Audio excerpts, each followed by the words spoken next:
Hey everyone, it's Miss Johnson. Welcome back for another lecture. We have made it to chapter 5. In this chapter, we're going to talk about the cell membrane, talk about transport across the cell membrane, and also cell signaling. So let's talk about the things that we were able to pick up in chapter 4 and where chapter 5 will take us. So in the last few lectures, these are the things that you should have taken away. First of all, you know about organelles now. You understand that they're membrane-bound parts of a cell, and they work to achieve a very specific task. So different organelles, different jobs.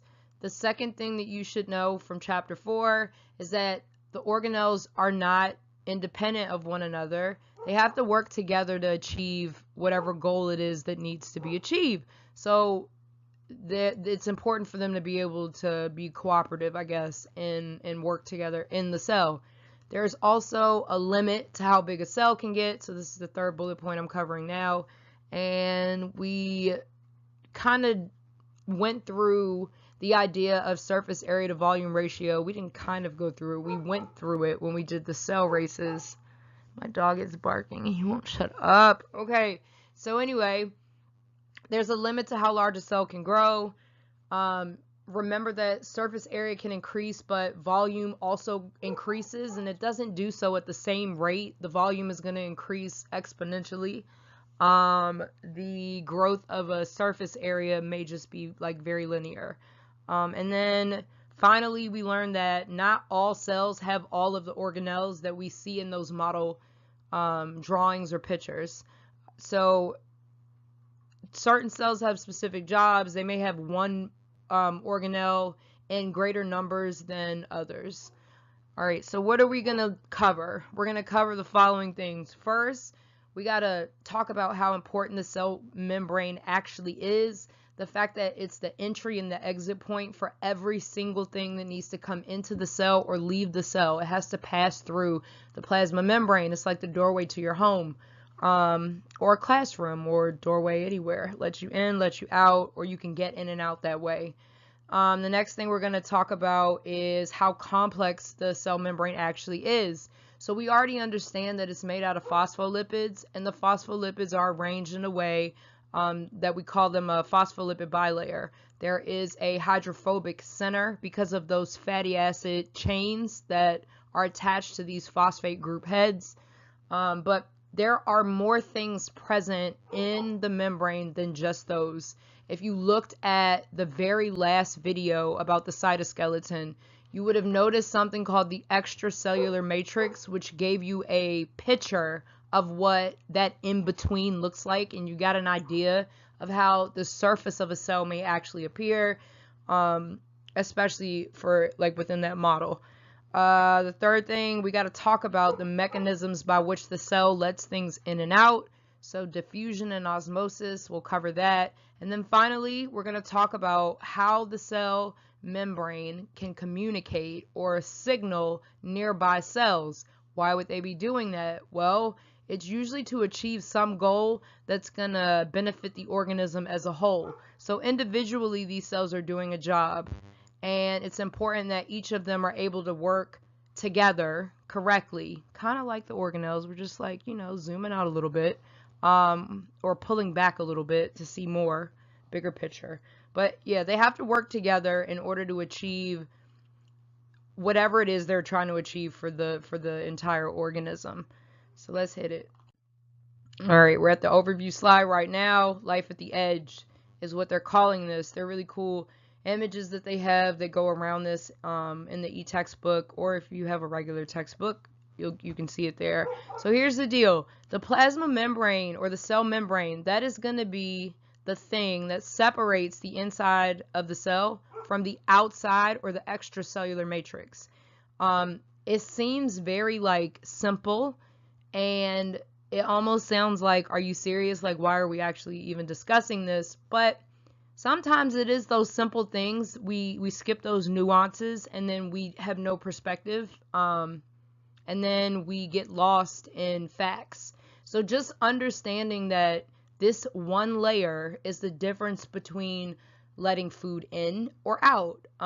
This one layer is the difference between maybe a potentially serious illness and being very well, so, or, you know, thriving. So the cell membrane is definitely important. It deserves its own kind of, you know, lecture. So here we go. Second bullet point, you need to remember that the cell discriminates. It does not let everything in and out. It's selectively permeable, and that just means certain things can come through with no problem. Other things may have to come in a different route, and you want it to be selectively permeable. If we were able to just let the cell, you know, always let whatever it wants in and out, we definitely would not be here. So here's a video. There's a video they're going to show you an aquaporin. And an aquaporin is literally like a pore that lets water through the phospholipid bilayer. So I'm going to hit play. All right. So all of this red that you see, red and white bouncing around, those are the water molecules, H2O. I'm going to hit play one more time. And then this in-between space has to connect, like it's connecting the inside of a cell from the outside. So really quickly, I'm just going to draw in black around the section so you see exactly what I'm saying. So like this region here, that could be the inside of a cell. We're going to go with that is the inside, and then I'll do the outside in a different color. So this region here may be the outside. Why are we seeing so many water molecules on both sides? Because of the chemistry. So remember, those phospholipid heads, they can deal with all of this water just like bouncing around. Look at the number of water molecules that are in this very, very teeny tiny space that we are viewing. And then I'm going to do one more color. So here in the center, that would be that extra like aquaporin or like protein. In this case, the tunnel that's going to let water through. So the green stringy looking substance, that is the fatty acid tail of this phospholipid. And the bilayer is split. So here's a phosphate heads, and then you have on this in the inside here, those are the hydrophobic regions. So without this structure, water just doesn't go in and out. You notice that the water molecules are only moving through that one space. Cell membranes are referred to as a fluid mosaic in this slide. That's concept 5.1. So what do the authors mean when they're saying that to us? All they're saying is that there's a bunch of tiny structures that make up the entire cell membrane. So when we look at a cell membrane up close, what you would notice is a bunch of small parts. If you were to zoom out and look at the entire cell, you may not notice some of those small intricate details, but it gives you an overall picture of the cell membrane. So that's the mosaic part of it. The reason why we call it fluid mosaic is because the membrane itself is not static. In other words, it doesn't stay in one formation or in one place. There's some slipping that happens between phospholipids. Sometimes you get movement of protein because protein is embedded within the phospholipid bilayer. But yeah, so the fluid portion of this phrasing, fluid mosaic, it's just saying that the membrane is not completely still. Let me see, what else do I need to say to you guys here? Oh, okay, so there are phospholipids that they have the ability to slide past one another. They can trade places with one another. They're also the part of the membrane that has the greatest numbers. So the majority of the membrane, like if you could, I don't know, pull out all the proteins and put them and weigh them and do the same thing with the phospholipids, you would see that phospholipids greatly outnumber those enzymes that we would find embedded within the cell membrane or just kind of like sitting on the cell membrane. So phospholipids, they have a phosphate group as a head, you already know that, and it allows them to be in contact with water. And then the lipid tails, they repel water. We call those hydrophobic. And since one portion of the structure is hydrophilic and the other is hydrophobic, it's able to do a really great job at keeping the inside of the cell separate from the outside. We call this the nature of a molecule that can have like one region that's water loving and the other that is water fearing. We call it amphipathic. So literally, amphi, it means two or both. So in this case, what we're saying is there's a duality to the phospholipid itself. All right, here's an image of the phospholipid bilayer. We get to see just exactly how many pieces make up this mosaic. So you have like a bunch of you have a whole bunch of phospholipids. Like they vastly outnumber anything else that you see here. You also see something called a glycolipid. So right now I'm looking in this region here. So you've got these glycolipids, you've got other carbs that kind of stick out. They tag the cell, if you will, or like they can kind of tell other cells like what they are, or other molecules like, hey, you can come attach here. You've got glycoproteins, so we talked about those briefly. So remember, glycoproteins, they just have some carbohydrate tails that it's attached to a protein itself. What else do we have in here? We've got a bunch of different types of enzymes embedded within the cell. So we've got some that are peripheral. We've got some that are integral. You have also cholesterol within the phospholipid bilayer.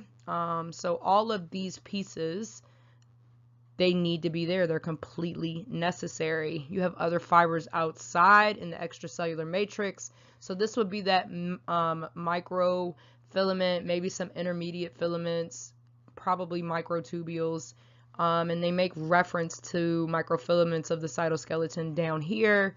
Remember, this part is the inside of the cell and this part is the outside. So there are proteins that are embedded within the membrane. They would also have to be amphipathic in order for them to fit. If we go back to this idea of a membrane being called a fluid mosaic, the second bullet point reminds us that the model we're discussing is not rigid, it can flow, but it still remains intact. Another great model, so we can see the hydrophilic heads, bam, you can see the hydrophobic tails. This is the place where water doesn't want to be, so we have to invent a way for water to be able to come through. Here are the phospholipids blown up. So they're showing you structurally what they look like. You can see the atoms. It's great. Let's keep going. So I've already mentioned the lipids have the ability to move. They can move laterally, and they can do it very, very quickly, actually. So the slipping and the fluidity of them is a quick thing. But the proteins, they also can be capable of movement. Since they're so much larger, though, it takes them a little bit more time to switch positions within the membrane. So that's just the size thing. It just is not moving as quickly as those phospholipids can. But you do have some parts that are not capable of movement. So there are some structures that have to just remain anchored where they are.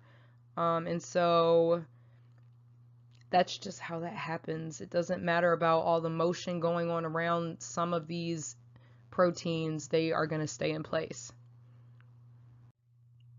So since we just talked about the fluidity of the membrane and the ability of these phospholipids to move laterally, and then we spoke about, or I spoke about rather, protein movement within the cell membrane, we can look at this like scientific investigation that somebody did, some type of hypothesis someone had about the movement of proteins, how they set this up and they got a result that backs or confirms what we just were saying, or what I just was saying. So figure 5.4 5-S1. This is the first step in these. It's 3 slides that explains how we know that membrane proteins are capable of movement. So if you've ever wondered how we know about the embedded membrane and the shifts within the cell membrane, this slide is going to explain it to you. So we have 2 cells. They're both covered with membrane proteins. We can place both of them in culture together, and we tag them. So of course we would tag them before we put them together. And by tagging them, I mean we give them some type of dye that attaches to the specific proteins within the phospholipid bilayer. So we have a mouse cell and we have a human cell. All right, for the second step, so now we're at S2, and the question is, do membrane proteins move? Again, so we place these two cells together, and we can see that they're moving in closer contact with one another. Once the 2 membranes meet and they're kind of in physical contact, they like commit to each other essentially. We refer to this conjoined cell as a hybrid cell. Alright, so here's the last step. This is S3. So after an hour, we notice that the 2 membranes have morphed together, and we can clearly see a mixed distribution of the mouse and the human proteins in the hybrid cell. So if this were a case where at the very end we didn't see this kind of like heterogeneous mixture of protein distribution, we couldn't necessarily say that the proteins shift within the cell membrane. But since they're nicely like spread out, we have a couple of purple ones and a couple of pink ones. Every so often as we look at the cell, we know that they move. So since we're still talking about components of the cell and we're talking about movement, let's look at some things that may affect the movement of proteins or even the phospholipids themselves. So we're looking at a bunch of different sets of circumstances that can change the fluidity of the membrane. Cold temperatures can cause a membrane to stiffen and become rigid. There are different types of membranes with various temperature thresholds, and the temperature threshold is going to depend on the makeup of that cell membrane. So when we look at the physical makeup of the membrane, there's a correlation between the cell's hydrocarbon tails and their ability to remain fluid. So if you find a membrane with unsaturated hydrocarbon tails, they can withstand colder temperatures and they resist the stiffening that can happen in something that had saturated hydrocarbon chains, or like versus that. You want to keep membranes fluid so that they're able to do their job correctly. And if for some reason the cell membrane is too rigid, we run the risk of not being able to dump waste and pull in nutrients in a timely manner, and that could be to the detriment of the cell. It could ultimately lead to cell death. So another lipid that we find distributed within the phospholipid bilayer are steroids. Specifically cholesterol. So cholesterol has an impact on the fluidity of the cell membrane. When the temp is too warm, so if it's too hot, the cholesterol will prevent the movement of the phospholipids. And then when it's too cool, or when it cools down, the cholesterol is able to help the membrane remain fluid by not allowing the parts to be too tightly packed. So it's like cholesterol helps keep the temperature fluctuations from ruining a cell membrane. So here's an example model that we can look at. So we're looking at figure 5.5, factors that affect membrane fluidity. So what we see is that the unsaturated hydrocarbon chains, when we look at those, that's the first image that we're looking at. So unsaturated, remember, that's going to mean that you have these hydrocarbon tails and there's going to be a double bond somewhere in that mix that causes this kinking to happen. In other words, the fatty acid chains can't lay on top of each other or line up straight. So that's why this particular image right here looks so like whacked out. Kind of looks like dancing feet. So then we move over to the right and we're looking at the saturated hydrocarbon chains, and we're able to see that they can lay flat next to each other. They can be very close to one another. They can tightly pack. And so that would be here. And this is something like, we used an example of this like tight packing of a saturated fat with butter being solid at room temperature, versus oil, which would not be solid at room temperature. So again, temperature fluctuations and the, I guess, composition of the hydrocarbon chain has an effect on membrane fluidity as well. In this last image, though, what we see is that we have some cholesterol molecules that can be embedded within the membrane, and their chemistry and the position of these cholesterol molecules in the membrane is what helps it to not freeze when cooling happens, and it also does not allow for things to fall apart if we warm up. So this would be the ideal cell membrane situation. So figure B just says cholesterol reduces membrane fluidity at membrane temperatures, but at low temperatures it'll hinder the solidification, and that's what you want, the perfect medium.